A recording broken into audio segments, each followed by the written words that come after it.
Well, good morning, Chairman Carter, Mr. Price, and members of the committee. With me, as the chairman had noted, are Dan Ragsdale, our deputy director, and Gary Mead, the head of ICE's Enforcement and Removal Operations, or ERO. Both men are longtime career employees and a credit to the agency.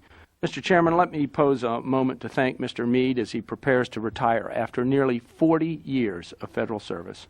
Running ERO is a tall order, and he has done an excellent job charting a middle course in choppy waters.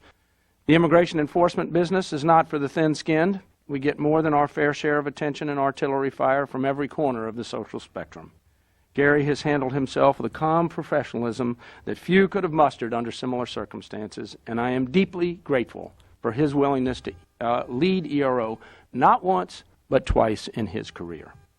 While much has been made of ICE's recent reduction in detention levels, the truth is that the reduction was a direct result of ICE's efforts to stay within its budget in light of the continuing resolution and the possibility, now reality, of sequester. As the committee knows, we do not have a traditional appropriation for fiscal year 2013.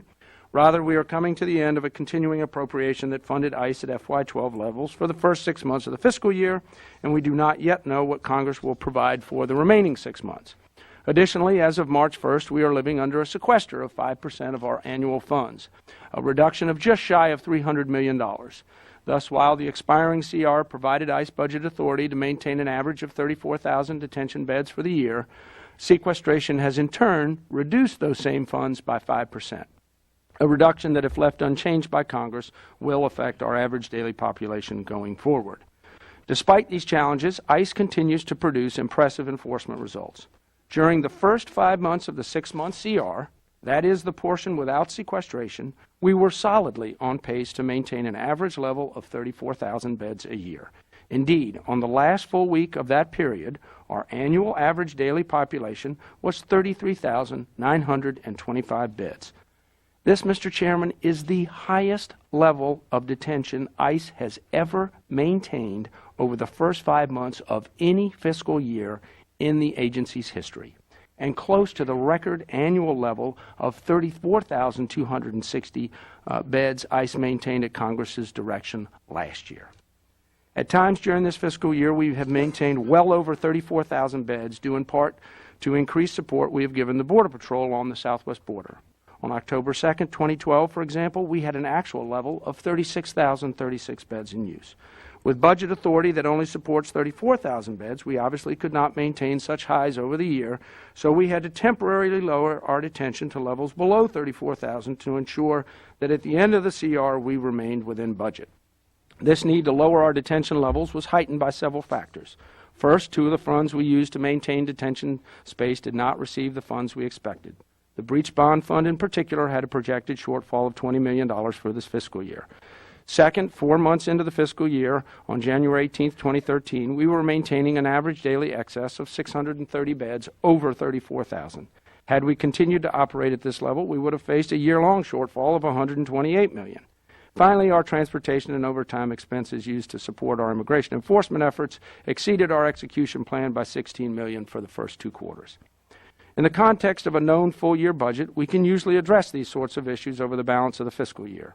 Because this year our CR funding was only for 6 months, we had to make significant adjustments in a short period of time or we would have run out of funds. Therefore, ERO, in coordination with the Chief Financial Officer, decided to reduce our budget execution level by lowering our detention levels throughout the month of February. To do this, ERO released some detained aliens to other forms of supervision on a weekly basis throughout the country. These releases focused on aliens who were not subject to mandatory detention and who did not pose a significant threat to public safety. Everyone released for budget reasons remained in removal proceedings. From February 9th through March 1st, on average, we released over 700 aliens a week to this end. Contrary to some reports, those released for budget reasons did not include thousands of criminals who posed a significant risk to public safety. Indeed, 70% of those individuals released had no criminal record at all. The remaining 30% were either misdemeanors or other criminals whose prior conviction was not a serious violent crime. During this period, most of our field offices released, on average, fewer than 15 detainees each week. 5 larger offices released an average of 92 detainees per week.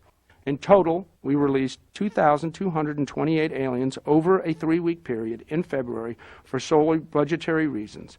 bringing our year-to-date detention average on the last full week prior to sequester to 33,925 beds, 99.8% of 34,000. In short, Mr. Chairman, I assure you that there are no mass releases of dangerous criminals underway or any plan for the future, just efforts to live within our budget. We will continue to do our level best over the remaining 6 months of the fiscal year to maintain strong detention levels, subject to the requirements of the sequester and whatever funding Congress provides the agency at the end of this month.